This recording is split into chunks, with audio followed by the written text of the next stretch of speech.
I hadn't been to Thailand before, but all my friends had said you've got to go to PPI because it's just amazing, and it is amazing. I think it's the most amazing place in the world. And we'd only been there for 2 days, so I didn't know the island that well though. So, which played a part, I think, in what sort of played out on that day. And on the morning of Boxing Day, it was really early, and Troy and I booked in to do a tour where you walk from one side of the island over a mountain to the other side, to Tonsai, which is like the main town. And we went to the activity desk and they said no one else was booked in, so we're not going to run the tour. And we decided we'd do the walk on our own without a tour guide. And that decision is what changed the outcome, because my resort where we were staying wasn't affected. So if we'd stayed there, then, you know, life wouldn't be what it is now. But you can't, and I've thought about that so many times, but yeah, you have to just let it go and say, you know, in life, if we thought about all the decisions we made, you never know, it will drive you crazy. But then we walked over the mountain and back down and just faced into Tonsai, which is surrounded by 2 big cliffs. And the first thing that I noticed was that there was no water sort of close to the shore, and there was a little girl who was sort of tapping her feet like there was a puddle because the water had gone out so much, and she had floaties on, and I noticed that because I thought, well, that's weird, the water's so far out. And that girl ended up being a young Australian girl, Saskia, who lost her life in the tsunami, which I obviously didn't know then, but she was with an Australian woman that was killed as well. And there was hardly anyone on the beach because it was really early on Boxing Day morning.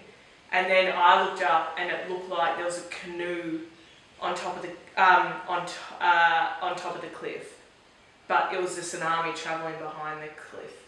So at that stage it was about 7 meters high, and that's when it was like the noise started. So it was like bang, like this noise that is just like a huge rush of water, but it's so hard to describe how loud it is. It's so loud.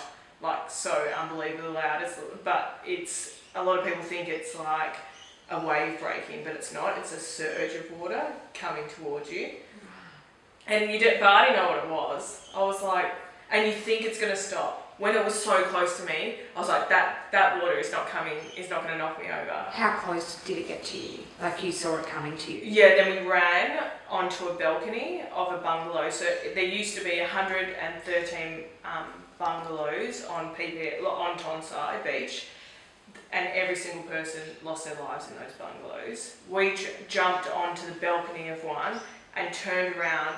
We tried to open the door actually, but it was locked. And then we turned around and were on the balcony and just looked at it, and it was coming so fast, and I was just like, it's gonna stop.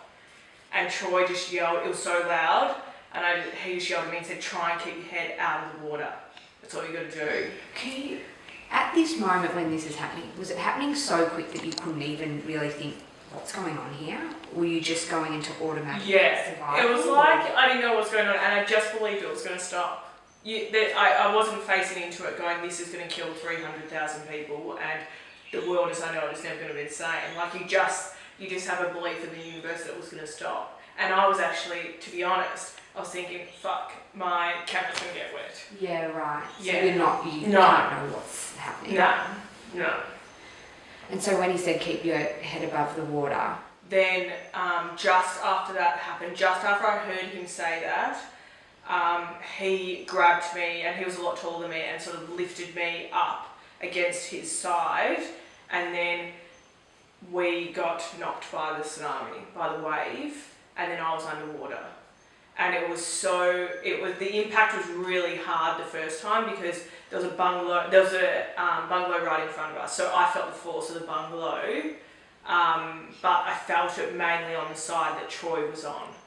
So I think that he got hit by it, and from all reports of years later of his autopsy, he died from head injuries, not drowning. So I think that he must have died pretty soon after that first impact, because I didn't feel him again, and I didn't know like where he was after that.